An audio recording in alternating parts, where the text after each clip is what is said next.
오늘 말씀의 제목은 십자가라는 제목으로 함께 은혜를 나누겠습니다. 십자가. 오늘 우리가 함께 읽은 본문 말씀은 예수님께서 십자가에 못 박히시기 위해 골고다에 오르시는 장면이 나옵니다. 이제 십자가에 오르시기 위해 나무를 지시고 골고다에 오르십니다. 십자가는 아시다시피 이렇게 생겼죠. 이 세로 기둥은 이미 십자가의 세로 기둥은 십자가형을 집행할 장소에 이미 세워져 있습니다. 세로 기둥은 이미 십자가형을 집행할 장소에 이미 세워져 있고, 예수님은 가로 형틀, 이 가로 나무 형틀을 지고 예수님께서 골고다를 향해 올라가십니다. 예수님은 밤새도록 진행된 신문과 또 채찍질에 이미 쇠약해질 대로 쇠약해져서 예수님은 그 나무의 무게를 감당하지 못하십니다. 자꾸 쓰러지셨겠지요. 예수님께서 자꾸 쓰러지시니까 로마 군인들은 예수님이 이 나무의 무게를 감당하지 못함을 보시고, 골고다까지 이 죄수는 오르지 못하겠구나, 그렇게 판단하고 그 주변에 있는 건장한 남자 하나를 차출합니다. 너 나와 하고 그 사람에게 예수님 대신 십자가에 그 나무를 지게 합니다. 그 사람이 누굽니까? 26절 말씀 나옵니다. 시몬이라는 구레네 사람, 그 나무를, 예수님의 그 십자가 그 나무를 구레네 사람 시몬에게 지웁니다. 아마 그 사람은 그 십자가를 지고 싶지 않았을 것입니다.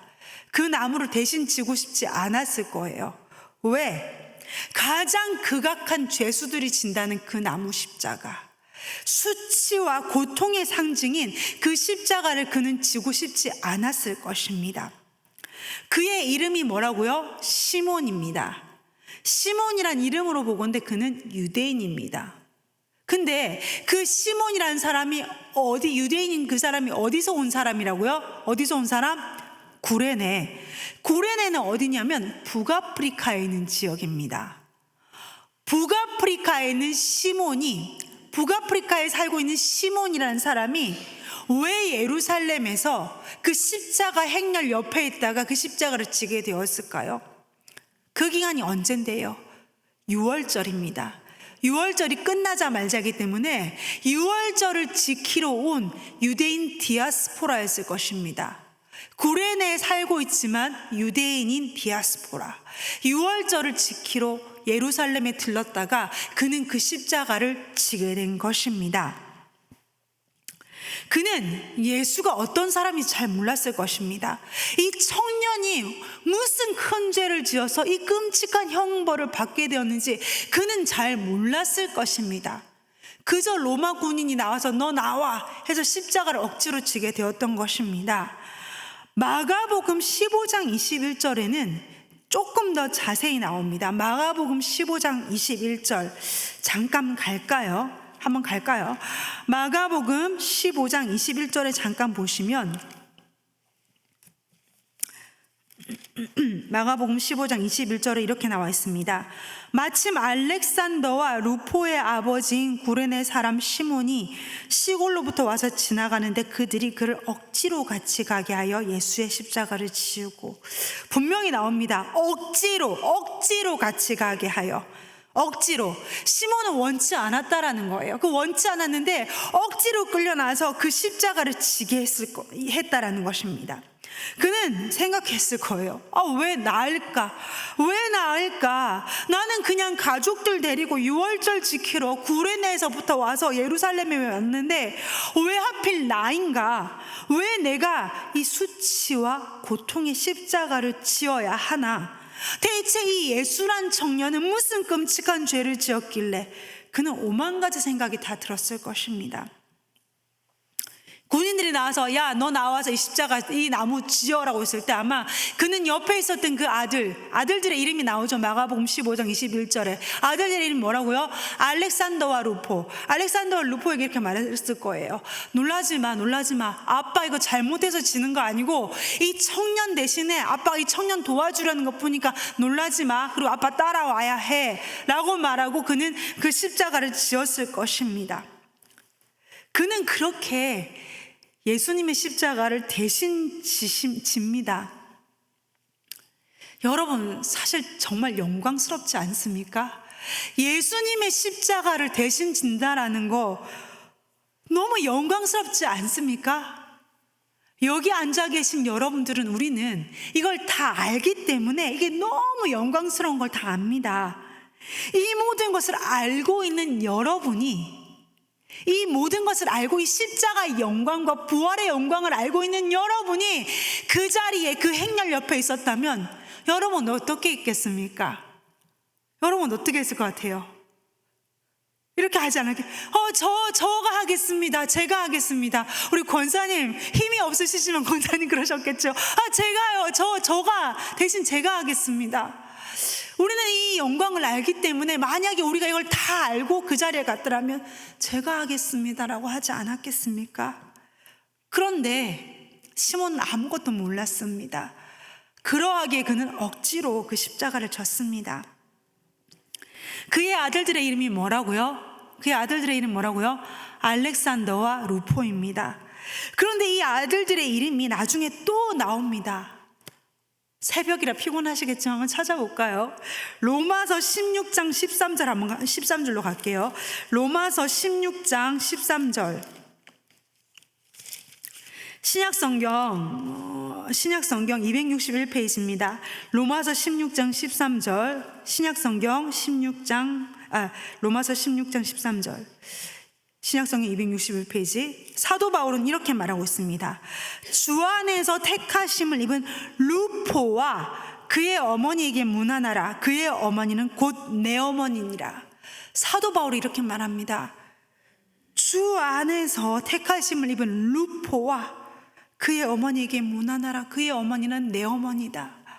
이 루포가 누굽니까? 이 루포가 누구예요? 구레네 사람 시몬의 아들입니다. 그리고 사도 바울은 말하죠. 루포의 어머니는 나의 어머니다. 루포의 어머니가 또 누굽니까? 구레네 시몬의 아내라는 거죠. 아내입니다. 구레네 시몬의 가족은 이렇게 사도 바울의 동역자가 되었습니다. 사도 바울이 말하는 그의 어머니는 내 어머니다. 억지로 십자가를 지었던 시몬의 그 아내에 대해서 뭐라고 말합니까? 그녀는 나의 어머니다. 사도 바울이 이렇게 중요한 동역자, 가족처럼 생각하던 그 중요한 초대교회의 중요한 일원이 되었다라는 것입니다. 사도 바울의 동역자가 되었다라는 것입니다.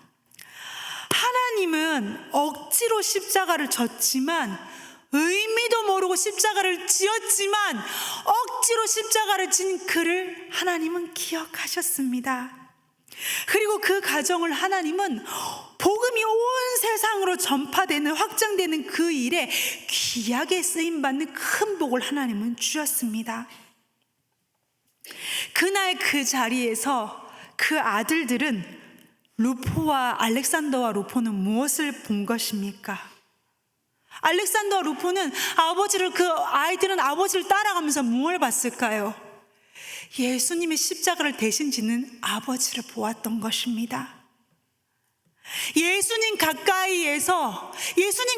가까이에서 예수님의 신음소리와 예수님의 거친 신음소리와 예수님의 거친 숨소리와 예수님의 떨어지는 핏방울, 그분의 모든 것을 영문도 모른 채 옆에서 그분의 십자가를 대신 지고 가는 아버지를 그 아들들은 보았던 것입니다.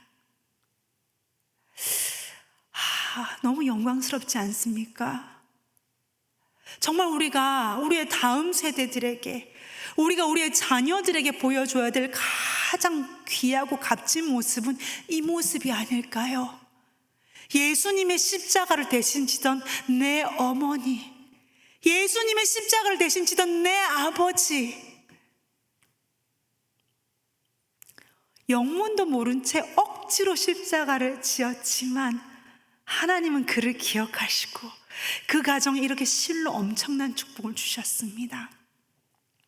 억지로 진 십자가, 억지로 십자가를 지고 간 자에게도 이러한 복을 주셨거늘 기꺼이 십자가를 지는 자에게는 얼마나 큰 복을 주시겠습니까? 이 자리에 모인 우리는 때로는 이걸 내가 왜 해야 되나? 왜 내가 이걸 해야 되지? 왜 나입니까? 할 때가 있습니다. 기쁨으로 감당하시길 원합니다. 하나님은 억지로 진 자에게도 복을 허락하신 하나님이신데 기꺼이 십자가를 지는 자에겐 얼마나 많은 것을 하나님이 채워주시겠습니까? 예수님이 십자가를 지고 가는 이 모든 장면은 상세히 기록되지만 막상 예수님이 십자가에 달리는 이 중요한 장면은 성경은 굉장히 담담하게 기록합니다. 본문 말씀 33절 말씀을 보시면 이렇게 되어 있습니다. 해골이라는 곳에 이르러 거기서 예수를 십자가에 못 박고 굉장히 간략하게 십자가에 못 박고 이렇게 간략하게 담담하게 어떠한 수식어 없이 그렇게 기록합니다. 나머지 사복음서에서도 이 장면에 대해서는 못 박을세, 못 박고 담담하게 다른 수식어 하나도 없이 못 박고 담담하게 기록합니다. 예수님의 그 십자가는 무엇을 위한 십자가입니까? 저와 여러분을 위한 십자가입니다. 오고 가는 그 모든 세대에게 그 십자가 예수의 죽음이 나의 죄 때문임을 믿는다면 구원을 얻는다는 그 엄청난 진리의 십자가, 이 모든 인류를 예수님을 믿든 안 믿든 무슨 종교를 가지든 BC와 AD로 나누는 이 시간에 이 인류의 역사를 그 누구도 비껴갈 수 없지요. 이슬람 종교라 하여, 무슬림이라 하여, 불교를 믿는다 하여, 천주교인이라 하여 이 BC와 AD에서 자유로울 수 있습니까? 모든 인류는 이 BC와 AD 속에 묶입니다. 피해갈 인류가 아무도 없습니다. 그 엄청난 이 세상을 반으로 나눈 그 엄청난 진리를 가지신 예수께서 오신 이유가 무엇입니까? 십자가. 이 하나를 위해 BC와 AD로 나누신 그분이 오신 그 이유, 십자가. 그 엄청난 사건이 그날 골고다에서 예수님의 십자가에 있었던 것입니다. 부활하신 예수님은 제자들과 우리들에게 이렇게 말씀하셨지요. 부활하신 예수님의 마지막 명령, 이 세상 마지막 명령 이것입니다. 땅 끝까지 이르러 복음을 전하라. 사망의 그늘에 앉아있는 백성들에게 땅 끝까지 예수 그리스도의 복음을 전하라는 이 진리, 십자가의 진리. 예수 십자가의 죽음이 나의 죽음이고 그분의 부활로 나는 영원한 생명을 얻었다는 이 진리, 예수님이 이 복음을, 이 진리를 땅 끝까지 전하라고 우리에게 맡기셨고 명령하셨습니다. 감사하게도 너무 영광스럽게도 우리 첼트넘 교회는 이 일에 동력하게 되었지요. 늘 매주 하는 전도도 있지만 너무나 영광스러운 직분을 하나님은 우리에게 이 여름 우리에게 맡기셨습니다. 뭔지 아시죠? 도미니카 단기 선교. 하나님은 이걸 우리에게 허락하셨습니다. 이게 얼마나 영광스럽고 얼마나 값진 것인지 모릅니다. 우리 가족 중에 가는 자가 있든 없든 우리 첼트넘 교회에 이것을 허락하셨다라는 것은 굉장히 영광스러운 일입니다. 우리 인간이 태어나서 주님께 쓰임 받는다는 이 일이 얼마나 영광스러운 일입니까? 우리는 이 세상에 태어나서 하루하루 그냥 살다가 죽는 인생이 아닙니다. 예수님께서 사도행전 1장 8절에 마지막으로 이렇게 명령하셨습니다. 오직 성령이 너에게 임하시면 너희가 권능을 받고 예루살렘과 온 유대와 사마리아와 땅끝까지 이르러 내 증인이 되리라. 땅끝까지 이르러 이 복음을 전하라고 예수님은 마지막으로 명령하셨습니다. 근데 이것을 우리가 동참하게 되었습니다. 얼마나 영광스럽습니까? 이 새벽이니까 그죠? 새벽이니까 제가 간증을 하나 하겠습니다. 제가 간증을 정말 싫어해요. 너무 부끄럽고 이런 거 싫어하는데 새벽이잖아요. 이게 말씀을 준비하다가 생각이 너무 나서 이렇게 드리는데, 2년 전에 저희 아버지가 이맘때쯤에 이제 소천을 하셨는데 항상 저희 아버님이 구호처럼 외치던 말씀이 있습니다. 가든지 보내든지 전하든지, 이걸 매일 구호처럼 외치는 거예요. 아버지 목사님이셨잖아요. 아버지 교회 그 달력에도 가든지 보내든지 전하든지, 성경책에도 가든지 보내든지 전하든지, 수첩에도 가든지 보내든지 전하든지, 비석에 마지막에 뭐라고 적을까 하다가 그럼 가든지 보내든지 전하든지 적을까, 그래도 우리 가족 하고 싶은 말 적자. 그래서 그건 차마 비석에는 안 적었는데, 수첩, 공책 모든 곳에 벽지에 가든지 보내든지 전하든지, 인간으로 태어나서 세 개 중에 하나는 해야 된다라는 거예요. 네가 가든지, 아니면 돈으로 사람을 보내든지, 아니면 주변 사람들한테 복음을 전하든지, 인간으로 태어났으면 가든지 보내든지 전하든지 세 개 중에 하나는 하라는 겁니다. 그러다 죽어야 된다라는 거죠. 예, 저희 아버지가 목사님으로 계셨지만 동시에 이렇게 전라도에 있는 한 대학교의 태권도학과 교수로 계셨어요. 교수로 계시는데, 아버지가 그 학교 총장님하고 딜을 하셨어요. 무슨 딜을 하셨냐면, 내가 사례를 안 받겠다. 내가 교수로서 일을 하지만 사례를 받지 않는 대신에 내가 선교지에서 데리고 오는 아이들은 이 학교에서 장학금을 주고 공짜로 공부를 시켜주고 기숙사에서 살게 해달라라고 아빠가 딜을 하신 거예요. 총장이 오케이 했어요. 굉장히 훌륭하시죠. 저는 그래서 항상 굉장히 훌륭하신데, 근데 이 시점에서 한번 생각해 드릴게, 그럼 가족은요? 아버지는 훌륭하세요. 근데 그러면 가족은요? 오로지 그 물질적인 그 부족함은 가족이 오롯이 감당을 해야 되는 겁니다. 그 아이들이 오면 학기 중에는 학교 기숙사에서 살아요. 그죠? 학교 기숙사에서 살고 수업을 해요. 방학이면 기숙사 문을 닫잖아요. 그럼 다 어디로 오겠습니까? 저희 집으로 오는 거예요. 저희 집으로 오면 방학 때 이제 다 같이 사는 거예요. 다 같이 살면 여러분 생각을 해보세요. 여름이고 겨울이고 한 끼 밥을 먹을 때마다 한 끼 밥 먹는 인원이 12명에서 15명이 한 끼 밥을 먹어요. 12명, 15명이 다 앉아있으면 웃겨요. 노란 아이, 까만 아이, 하얀 아이, 무슨 진짜 지구촌 한 가족 무슨 영상 찍는 것처럼 15명, 12명이 같이 밥을 먹으면 노란 아이, 까만 아이, 하얀 아이 막 다 있어요. 다 있으면 그냥 이렇게 사람이 이렇게 사는가 보다, 인간은 이렇게 사는가 보다, 이제 그렇게 하고 살았는데, 그래서 저는 선교라는 글자를 되게 싫어했어요. 정말 싫어했어요. 누가 선교 비전 있는다고 그러면 가족이나 챙기지. 정말 가족이나 챙기지 무슨 선교야. 이 두 글자를 굉장히 싫어했어요. 근데 이제 아버님이 소천하시고 이제 보면서 사람으로 태어난 그게 맞네. 정말 맞네. 소천하시면서 가지고 가는 게 아무것도 없구나. 뭘 했다 가지고 가는 게 아무것도 없구나. 그렇다면 인간으로 태어나서 우리가 할 수 있는 가장 영광스러운 일은 내가 가든지 사람을 보내든지 주변에 전하든지 이거 하나는 하고 죽는 게 맞구나. 이거 진리구나. 땅끝까지 이르러 복음을 전하라. 이거 진리구나. 가든지 전하든지 가든지 보내든지 전하든지 이것이 맞구나. 예수님은 이렇게 말씀하셨습니다. 나의 모든 것을 주고서라도 값진 보화를 사라라고 하셨습니다. 천국의 보화를 알면 내 모든 것을 팔아서라도 그거하고 맞바꾸라는 거예요. 내게 있는 것 중에 내 재산의 일부와 내게 남는 시간 바꾸는 것이 아니라 내 모든 것을 팔아서라도 그것이 가장 귀한 것이지만 사라라는 것입니다. 예수님은 이 귀한 사명을 가든지 전하든지 보내든지 이 귀한 사명을 우리에게 감당하게 하셨고 맡기셨고, 특히 우리 첼트넴 교회에 단기 선교 맡기셨습니다. 이 일에 기쁨으로 동참하시길 원합니다. 억지로 진 십자가도 하나님은 축복하셨습니다. 그런데 기꺼이 기쁨으로 질 때 얼마나 기뻐하시고 얼마나 많은 것을 채워주시겠습니까?